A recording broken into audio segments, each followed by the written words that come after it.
Oba constituency was spending maximum a day. Maximum a day. Yeah. Sometimes or 2 constituencies in a day. Okwa one a year jumano. Branch executive. It's the branch executive. Yeah, ward for almost so in our constituency executives no in there say say yen ya be do some pempenso ya the people who showed us are standing on the grassroots. Tiene salutu omo. Wow. And I'm saying say the 2024 election ye be ya said here at the national level. Yes. In a year, your police for. And maybe Putia, John Dramani Mahama, they are all Kenyan and they say, will win the election at where? The polling station. The polling station. There be a twabano. The polling station. Who are the landlords of the polling station? Of course, Krumano, yeah. Timemu for no. Omodia. Sabi obi betimi if you are bontia betro say yeni say no. We are parliamentary candidate, and that is why I want to use this platform to beg our parliamentary candidate that in the name of God, they should recognize that without the branch executive, they can't win the election. And we are parliamentary candidates in so Sebio. Now any chairman enka, branch executives enka, ward executives enka, who say who dear bro. Who di and yet John Mahama who di NDC phone na den abro. And in fact John Mahama expanded sound communica say abatwe ye da ye nim no Ghana for abatwo. In fact kwan ye fa so biagye o man no nti make us match Tuesday me call some state institution bi me do why ye din komo no and openi bi o twe me eba me person member to avoid victimization into or train me aside. Or train me aside no can say, lawyer, election we man we near ye be boom. Hey, yes. State institution be. Yes. Or Ghana. Penny pa. Or since when we near ye be boyeng. Says money that's one more. Money that's one yen. NDC. Me come it through. Wow. I didn't me call na in say me. No, hey, Munko Fiena Munko, Momon sort more problem. No one we need election, yeah, but boom. At the end of Nakasa. No, because we are the only hope of this country. And as we start the analysis, it leaves no doubt in your mind. Say we are the hope of this country. Yeah, Basso. But answer you Basso. I mean, once again, Mecca.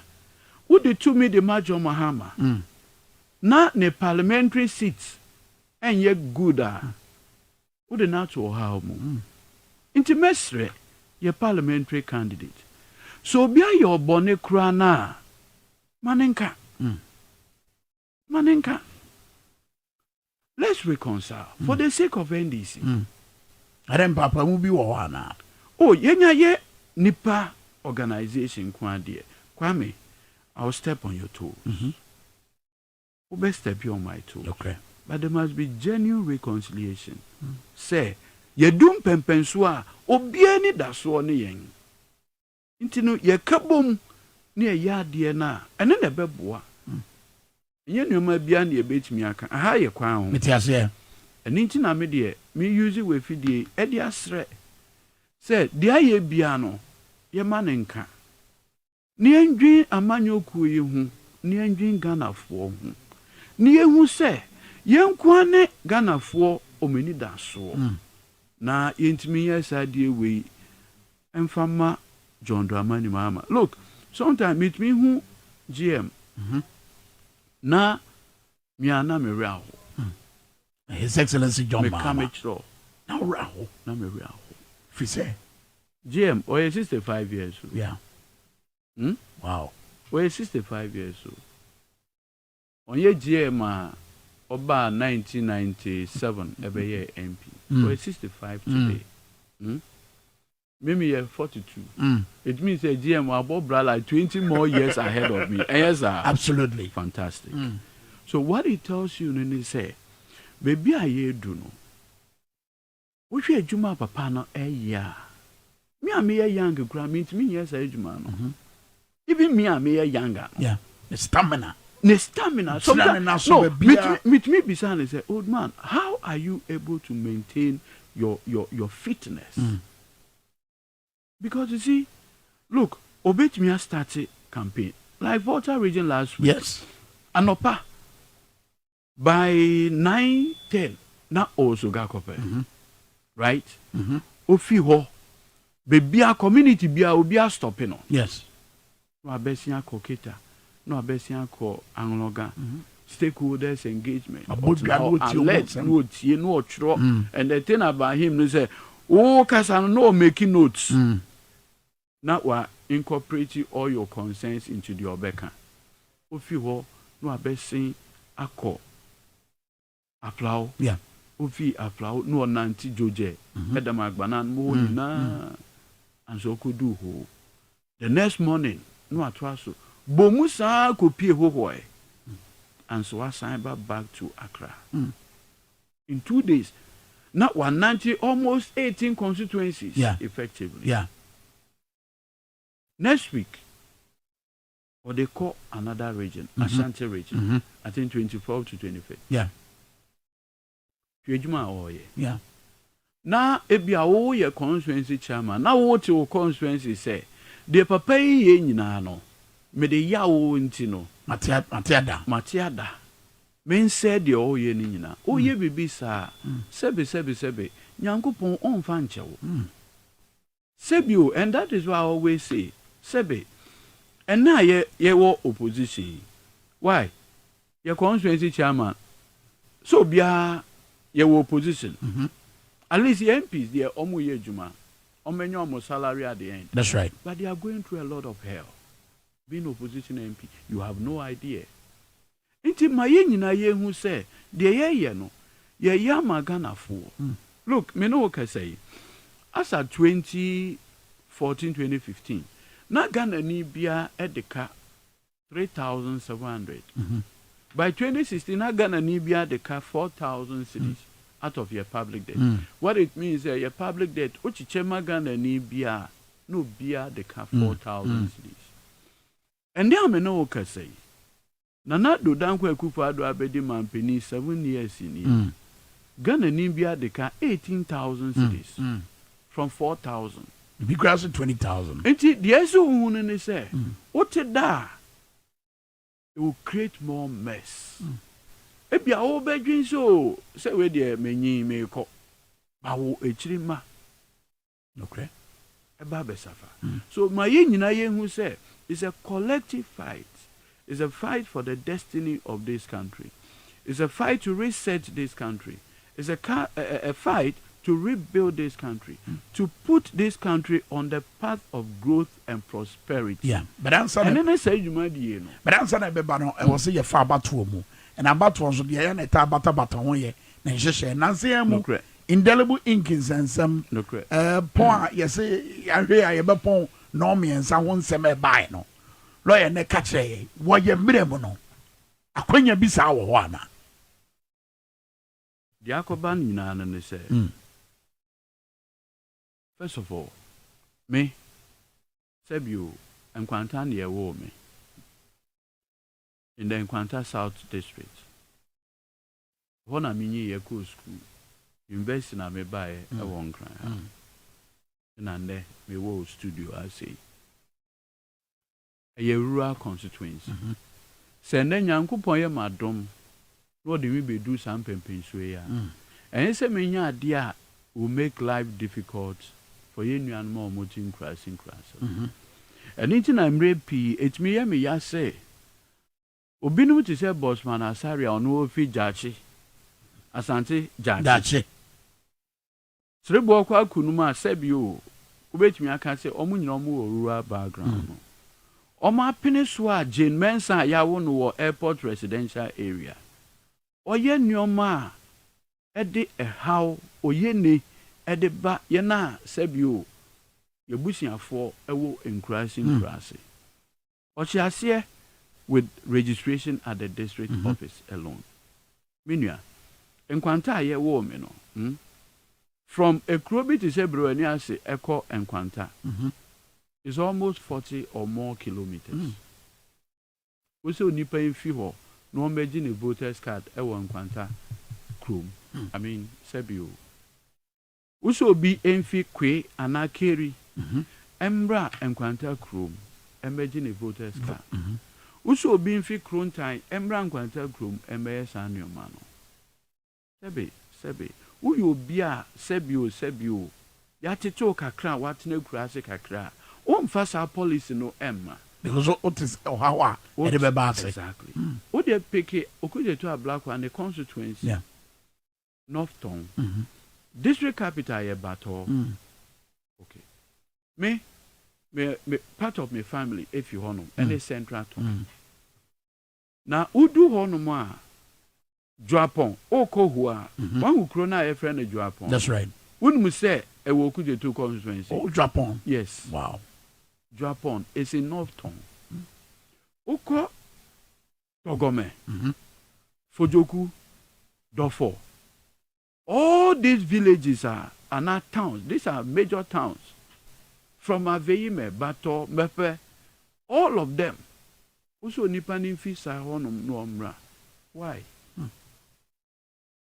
You know, and no more Xp0sęs no, Sebio. Airport residential area na ye wo no amana ntu kwan ne nim de ne world view nyina ye airport residential area akra ha se de sisi outimi nya trotro uber sisi outimi ko bibia ye nkura se sometimes motorbike this is unipa no kwans wa back. Yes, and ye easy. Life is unbearable for our people out there. Bokanya umentie. The other ones and say Sebio election ya yeba be komu 7th December 2024 a Saturday. The same calendar as 1996. So if you 1996 election was a Saturday. Memory dasa. Memory dasa. Okay. It no ye call election a memory da. Me so krasi na ye wo me no memory da ye ko afuom. Ye ko afuom. Intino ye to aba no me nkwa afuom ntem ma ba back abeto aba into which queue dynamics are which means in the morning queue ni a bit longer na twen na nwumre na sa ye we bi good into castle o stop election at 3 p.m. Sebio na onye ba dwen ba so be kai o se ono so ni hwehwe mu a wa ye e chese bempi no e bedu sa abre na eya na pressure and ni was na eya na abato na ba na wie ya into ohwe queue dynamics early morning and late na queues no eso into late for normal to your nko biom normal start go around until declaration is done and amaka no private sector and akufu ado kofa no onye public work da until how you using governance system to satisfy the needs of our people onim ye now the SIA we ni nyina no say you see Yenfa constituency be to say Afran Plains North or South. Donko Krum. Ena Oko Mame Krobo. Dija Islands. And yes, sir. Tambe na voting materials e bedu hono. Tambe no mbecha abatu ase. Tambe no mbevi. Odi be fa Kwadwosheldon. Exactly. Into hwe from 1992. CI saya ye nyina no. Yenfa the specific 5 p.m. in Tum, but we all have agreed that 5 p.m. near because of the specific issues that may be coming. In fact, Okaya in 2012, it became so difficult that the election went to the next day. The guy exactly. All you need is common sense. Sebio unya bibia bio. Common sense, then you are good to go. But and then the especially with the inclusion of indelible ink. Meba indelible ink. You see, sometimes you can Sebio obi ni empenasem. Wo Madam Xp0sęs I'm now over electoral commission chairperson. Na wawo 2 and among call parliament. In our pass say emra. Emrana opase no ye frɛ emrano CI 127 Public Elections Regulation 2020 CI 127. On the 2nd day of July 2020 in our gazette emrano. Emrano Kotna Parliament for 21 days. Pursuant to Article 11.7 of the 1992 Constitution. So we have the law now. And now what now one hour the two Regulation 33(2)(c) say before you the ballot paper ebema a will be voter biano. You take the person through the biometric verification process. That's right. Pursuant to Regulation 32. Now yes and your money the next step no say you put a permanent mark on the voter. The reason is the reason is say yen yekofa emra bi baye emra ne kire say yen using verification. So first we harvested the biometrics. It's your biometric register from 1992 near your register no kwa ya throw din your child picture near my picture ID na oko. And say it's not enough. You per se you my system no any way more. That's right. So in 2010 our conversation started here. By 2012 April we conducted a new registration process resulting in a biometric voters register. And yes sir. In year 2 sana mo no. Inti anamona year 2 year no. And now, Madam Xp0sęs, over year 2020 now say, even the biometric register now, oh, crowd the person will enhance the security feature into the facial recognition. It is register now. Eddie Akufo-Addo aba power crown ompe Akufo-Addo so on painting. Osi enquire for. That time near can say COVID aba. Osi odabi yankoye chinchina in the enquire register. Register near biometric. At the time, when you can say no verification, no vote. And I Ghana for say no. Or mama ye woman by physical deformities and others no. And you will be a biometric now beat me a day. A capture. It is all no verification, no voter. Persons whose biometrics went to me and capture no. Obey your mefim. And so you end up disenfranchising people. Contrary to Article 42, because Article 42 gives only 3 criteria. Citizenship, 18 years and above, soundness of mind. There's nothing like biometric verification in there, Article 42. Okay, then let's bring a second layer, manual verification. Right. Pursuant to Regulation 32. And now, why would they run by in a parliament AG2 mu in a Bayemra or Ghana? Why not Xp0sęs dreams or ye? Or your bosom? Minya, Ubisa. I blame your baby, sir. Xp0sęs leg bonya. Who is she? On any wine. On a Shabbat one so.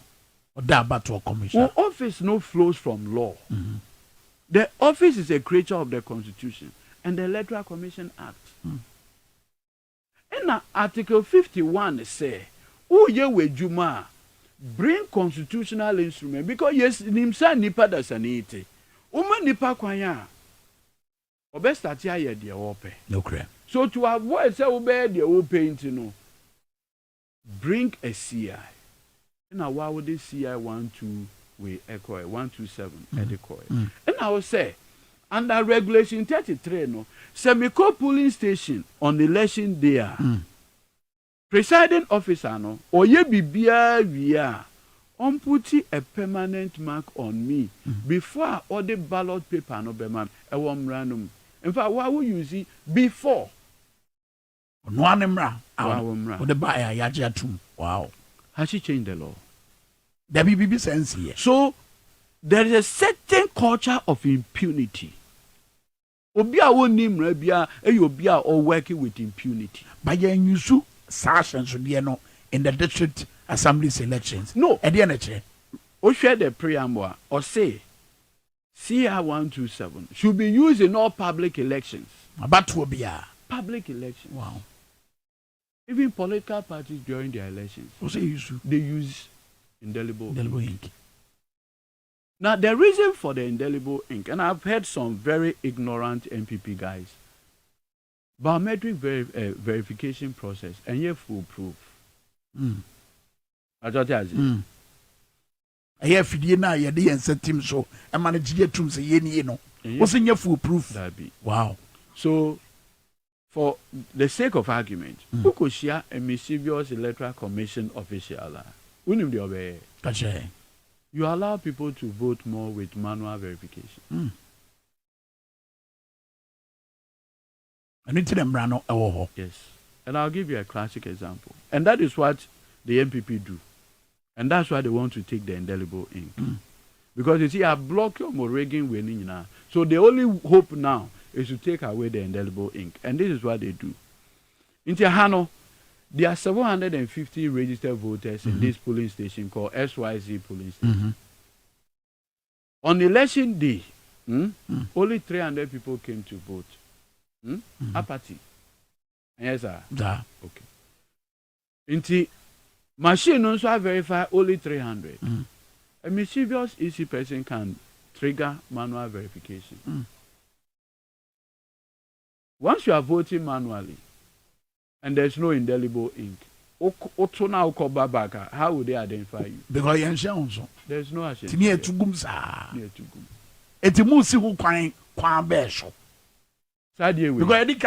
No. Once the assembly elections, I say because of the non-partisanship, wait. 7th December. General elections. Look, there will be indelible ink.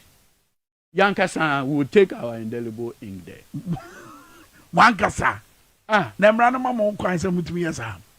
The Constitution of the Republic of Ghana allows us to obey the law of this republic. So we'll go and obey the law. But I'm running just when I was Shabbat was one. They won't name baby I do. And funny, Edru. Kwame, Catch me. Baby I do, and yet will inquire grow. Kwame, look. Oh dear. Ono the on pen one summer, young Kodim Branoso.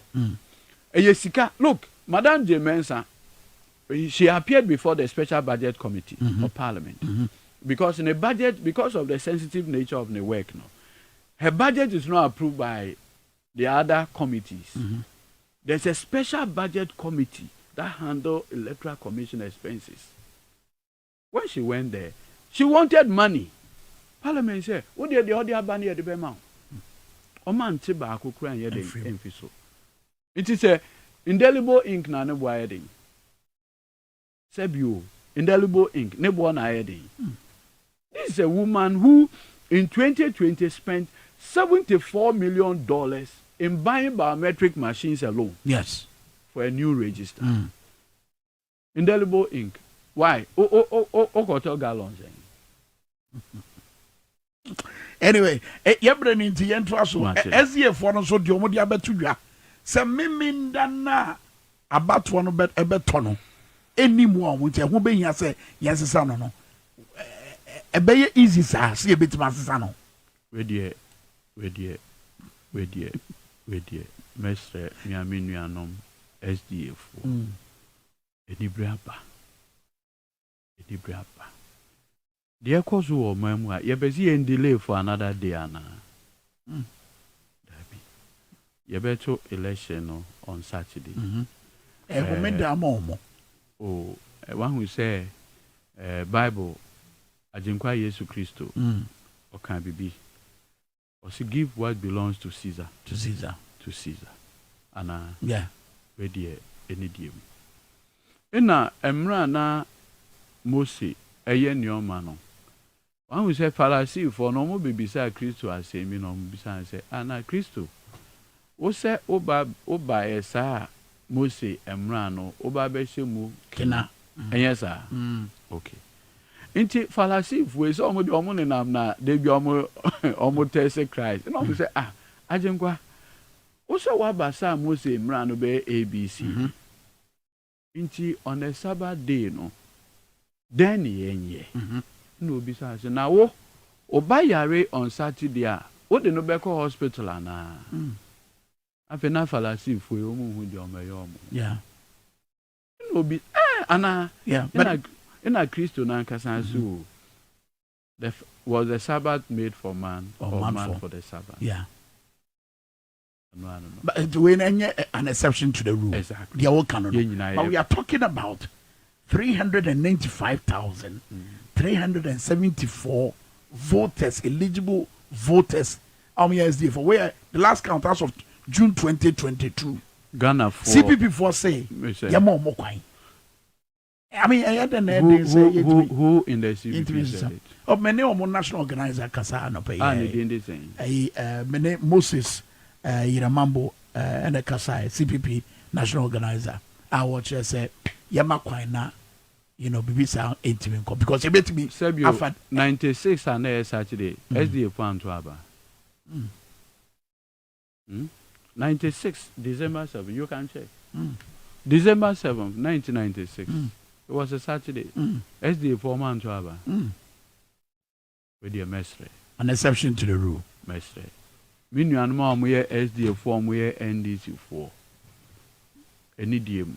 Wait till so better Aba on the 7th day in Tiaobe held there Emma so. With your mestre mo. Any DM. Yen go to Abano on the 7th of December. Okay. Yeah, quite a new Sabra Yakase Chama won't to me. The fate Omoba be decided ewo mentia. In 3 minutes, you be corner, ya said ye a normal ACT. But lawyer on ye economy no, any baby a da. If when you be a ye churches, oh, if you are there, $600 million be free, IMF for a baba, no bebuama, and no masasia paya. Yamfa ye need to so say. Ebe dia boya na ana said yes ya say na say kra enye ye bio nti cheniyo kenoforiata ede akufuado ene baamia e budget ede call parliament November last year and yes sir in the budget no akufuado say macho cheniyo akufuado say in fact, Oni Baumia, who is the chairman of the economic mismanagement team. Dr. Mamadou Baumia. And I say, this year, the total expenditure for the year is 226 billion Ghana cedis. Yes. The figure ni you throw. Sika also be or the bed bobra. Or the bed bobra. Afi no.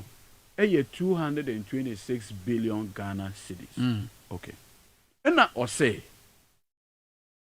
Obeji foto efi Ghana fo nyina ho na foto na obeji efi Ghana fo ho nyina no sa foto no 176 billion division no oya ana subtraction oya na aka sen me 226 e dey free 176 every 226 more aka sen hold on say mama yes me mass dey nyet say akoyo tibin che 226 minus 176 into about 50 billion. That's right, 50 billion. Yes sir. So what it means is 50 billion no e so onko hwehwe fi baby fofo aban so mokro no yes sir. Nti aban na e so onko eden okoboro money. That's right. Okobobusia. Inti me no kasa here. This government needs to borrow 50 billion in order to do what we call deficit financing. Because that's the deficit. Amenana abeda tokro no. E say on cover tokro no. 50 billion. Onya 50 billion Ghana cedis to cover that. 600 million Ghana dollars. Dollars, yeah. The cedi equivalent you're saying against 12 cedis. $600 million yes. Cedi equivalent. But what that was all can times 12. Me here for a certain way. Okay. It's 600 times 12. Okay. About 7.209 billion. Yes. And yes, sir. That's right. 7.something billion. Yeah. When you have 50 billion, into 600 way, akaba ho no. Damn. So as in same. So this IMF sika na eba no. Incidentally, Kran, the sika na months I will prepare our budget. What do you say? And our budget, no said your tax revenue will be 176. First of all, that 176, where are you going to get it from? It's an ambitious projection. Or compared to the previous years now, sika wonya from your tax revenue. How is it possible to say obey me 176 billion this year? That's another matter altogether. Already you need to borrow 50 billion to cover the whole. Where is it? Into this IMF sika, it cannot even fill half of the whole. What are we talking about? But ain't me more you see, no. First of all, sitting in a more the strength for market forces. Okay. So there's what we call demand and supply of forex. Usually, as an economist, the OEN say you manage the pressure on the city. That's what you do. Immediately the demand for dollar no exceeded the supply no, the exchange rate will deteriorate. Basic economics. Okay. What are the potential source of the downward pressure on the city? One, your interest payment and amortization. I can't see one. I can't see one. Say you work or bubble say in dollars. Edua oba betua ho principal wo the city na ba kwetua. Dollars. With the dollars. So you are forced to now go and buy the dollar to pay your external creditors. And yes, sir. Okay. Now 2023, you are not paying your external creditors. Because as a buying, what come say, mint ya. I am broke. I am bankrupt. I can't pay. So the whole 2023, you've not been servicing your external debt. You've been in a form of agreement with the Chinese, with the Paris Club of Lenders or creditors. Say, Ome agree. So the whole year, what suspended your payments? And yes, sir. Okay. So you've not amount now we hear every year or the back of $2 at the actual debt. No, you've not been doing it. Even when you are not paying, your dollar is 12 cedis per dollar. You said now 12.30. Good. Intino, what will 600 million do to it? There's an you see, it's the data.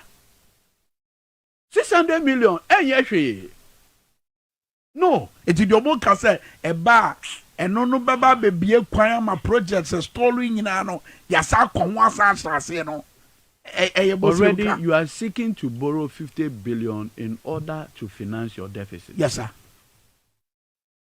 So that way gives you equivalent of how much? 7 billion. 7, yeah. It can't even be. Now, unim ekasena abayi ede contractors in excess of 16 billion. That's road sector alone. Road sector, school feeding, national health insurance. All these independent power producers. $2 billion. The city equivalent of 24 billion. That's right. That's how much you owe independent power producers. So what are we talking about? This year is even going to be horrible than last year. It won't mean 12 projects. First of all, yes. Those roads are specific with their specific loans. So let me give you a classic example. Kumasi Airport. It's tall because Nkrofo na omudi loan at the amount say versus Kumasi Airport expansion project no. But tini you. What got wrong say won't mean to a cano. No, say won't mean to then we cannot be giving you more. I don't know if you understand the point I'm making. What got you bosia? Omu disburses cannot the amount. The expectation is that you have a strategy to repay the money. And now what we are seeing now say, Mama mensaso. Mint ya. And yes, yentuya. There's a difference between yentuya and where they won't me because we need capacity no. And one ma saso. And now o creditor, onipana or this kind of amount no. O say okay, project way $50 million. so far my disbursing 40 million the amount and I also went mean to ya and then the remaining 10 means some farmer. That is what had created the store in the projects. Yes. So this 600 million, it is not coming from those creditors. Same with Kumasi KT. Exactly. Wow. They are loan-specific projects. So yet the companies know. And now decided say because of this debt treatment, that is what has created a problem. And no sir, the kafa Dr. Mamadou Baumia was a kwan say yemfa to me mano. Now on some of my Ghana say Mampay and I want on head of economic management team. Babenya no say okay want to me na madua baso say and I want to be shebreno. Aka krebe no mobile be decided was antimemo said ye ebesi akona no nano kopae ema okasetia krogra na sabra I can forward say me ayo omoka kremai dia oni ni dia agrodu mpempenso bia kremai oni ni dia agrodu mpempenso bia onya wano a obeleke obetafre sana wi asete nteno na esi ye yenhwe said ye esi ko press conference na ekoso no ye nua na na pia wa homa no so nana boy mu tew e de na ekoso e hello nana boy mu tew e de na ekoso sabre me pato me gina so mami me pato se na me busa se enzentwefo nhia mu no enya ahyase e enkomo na ekosen o se me pato sorry repeat mami pato me busa se enzentwefo nhia mu no enya ahyase enkomo na ekosen say eno na omode aba awieye no ntwefo nhia mu no na omode aba awieye no na say omo nsem omo ka ne se omo hwe ni mu se he na ahemfo wo asantimantem ha ana se abrenkon wo ha se no obi ani wuntumi ani amfa omo ama so be hwe ahase ya gadifo no doso ene ahemafo bebre ana etwahia ema sadi omo de atuga so omo mpese mbo hu nanim ana so omo mpese brempon bia omo hu so wuntumi akọ brempon bia ahemfi ana ohini bia ahemfi wo asantimantem ha se they say woman etin kwanta o mapai let us say woman governor chama wuntumi to kwanta o mapai aha meaning say want to be kwan fie want to be ne nananum ndi dwuma bia omo pese omo trese de omo kasa mu ne trese se ana wanya na adwen se e bia obekọ ahemfie bia na wo ohene a wombofu se bia wo wuntumi aba wo nten wo na ahemfie na wone na gengen kwan afa so na ne beba me efikasie mu abepa cha wone ade no o so sa wo hene no omode na mi kesi so nso mi nim se wuntumi ne papa nso ye ohene ewo abono eti ano so ne bisa ho nsam ba ku mienu ahwe se enti se na omo ka sa asem no se e ma ne nkwa ahemfi bia na ne papa ahemfi nso o be ye ne dai akoho okay eno sa na chigu afidie no so man na premto breka se ebono watimi abebo a kire na fe yehunu said ye esiko nana piano no ye sentwe ni obutu asante bantem na lawyer answer abeko ba omi ho no wuntumi a wono so agi kuro kumasi aboso no ne de no de na kire menua sabio opemso na asante ni oyo bibia ye nyina ye de obuo kese ede man sabio wuntumi po bi ono no be di agra and yet open so ababio and you know that's right now say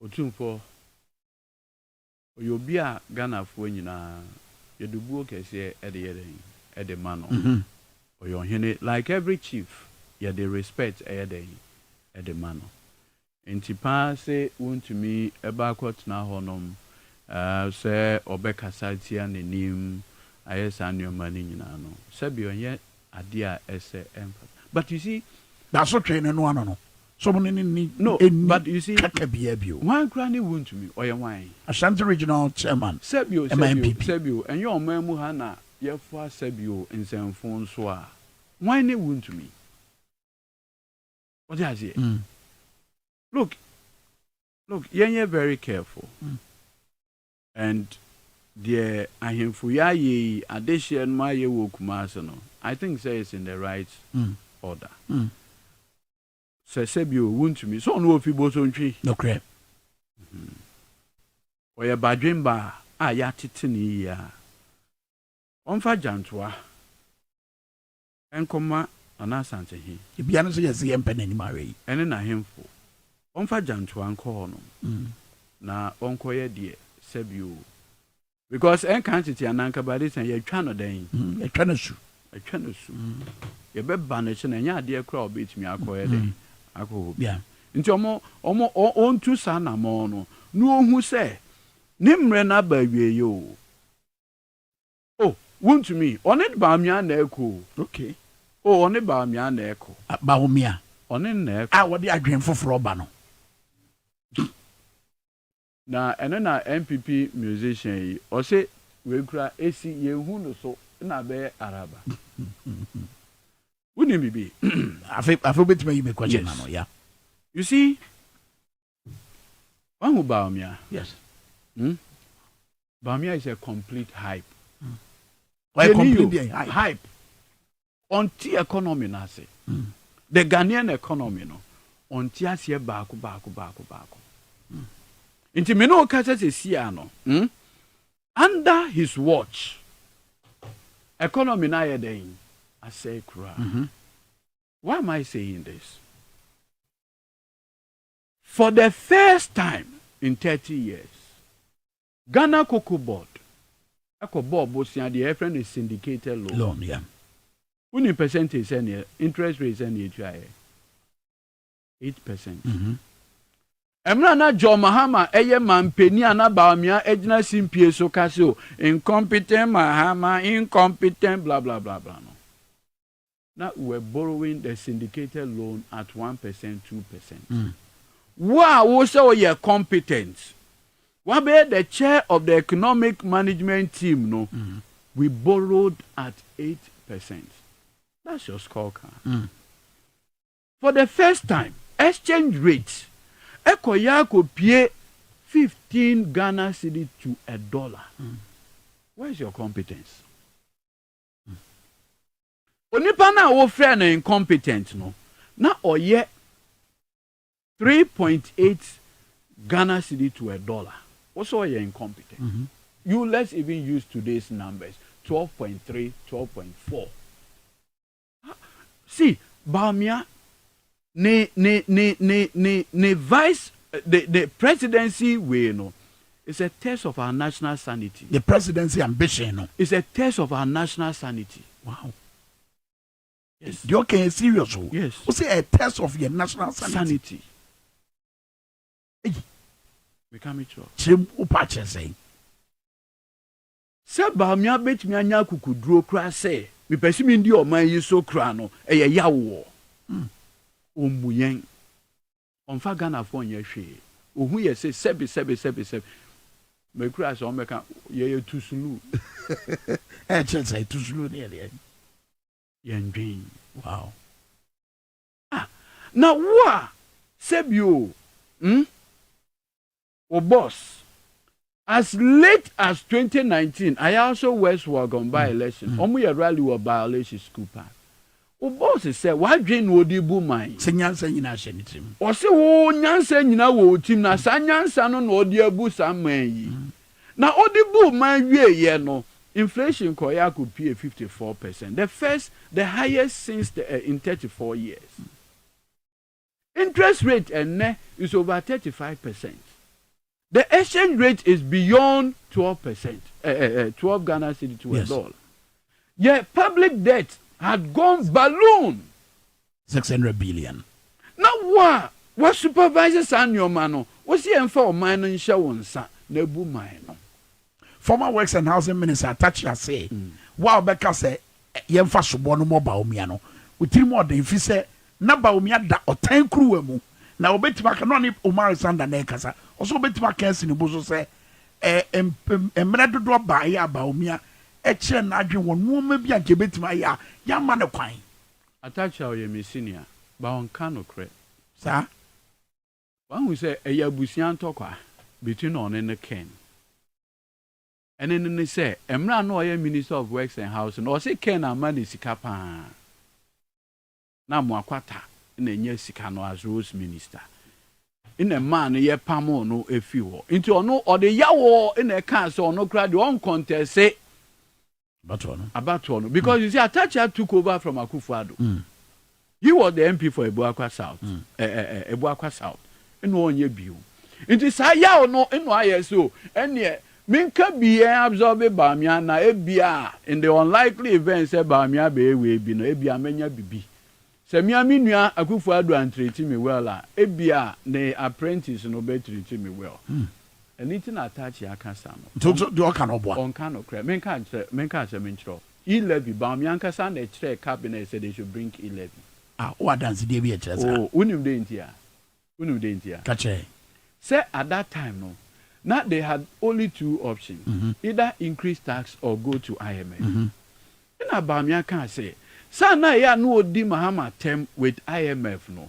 Omoko IMF NDC for be using against him. So IMF they might yenko. But for the first time, they place tax on Momo. Into the tax no to Momo so you benya 6 billion. Which is almost equivalent to 600 year. It is $8 annually. It will help us. Obiano akoko Xp0sęs say o de sa to no. So no, drain the political ambition ahead. Say, you call IMF NDC for at the better time. So we must avoid going to IMF by taxing Momo. It was Bahamia's initiative. And as a Siano, I did not bet Chen Okong. Because John Dramani Mahama say, Nyamiya na doma. Obeti 11 na yede if hono. So then they have to contrive a narrative to absorb Bahamiya from it. But 11 was Bahamia's initiative. Tax no up to now maintiasiye. Can you imagine say me no, ye ko shop, ne ye kwa to phone ya. Ukra fiscal cash na utuya oko. Metuani Momo metuan ho tax. Me brenyan enya unim. Yes I asked him 30 seconds. Yeah. Say Nanado Danko Akufo-Addo in a lady kumi preko. Okay. And it was because of the introduction of value added tax. And yes sir. Good.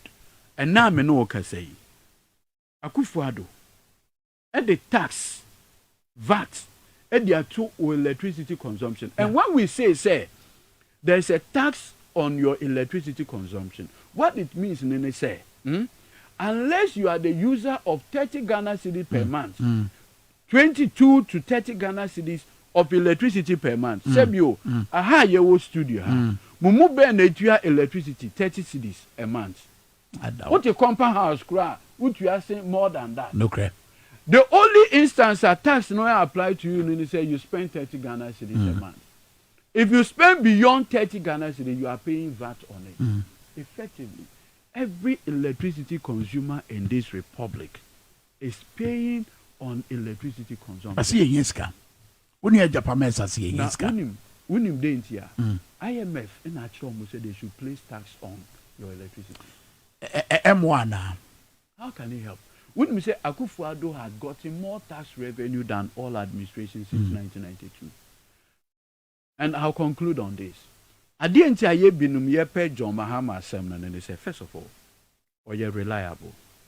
Me who leader or kind of credit say John Mahama. Or nada o. Obetro say Edudzi, this is the reality. Sebio, obia ope to me. Say nankone nama no oshiawa o mema girl. O mema we, o mema banku, o mema fufu. And yes, I know because ope to me. But with me, did not simply say, look, I want to be measured in my campaign promises. That is honesty, reliable leadership. Above all, John Dramani Mahama, the all one, the vision. Obi ne can say me, or say a visionary leader or father is the one that will plant a tree whose shade you will never sit under. Very well. That is the kind of person John Dramani Mahama. Into election I ever come Timamufu Ghana Funina. You're the chopper, you're the stre, the strem. 7th December, make no mistake. A Ghana your destiny. Okay. Medase. Lawyer Edudzi Tamakloe, Legal Affairs Director, Emma NDC Amanyoko, Legal Services, Emma NDC Amanyoko, Medase, Director Legal, Medase pa. Eno bra unyama, ye bra nanya ye bre, and common on dosu. So much trouble in Ghana, and ye fault, and some of the dosu. You bet you anyame ya do match na. Ajima ni power ni, or the parliament money, breakfast is here.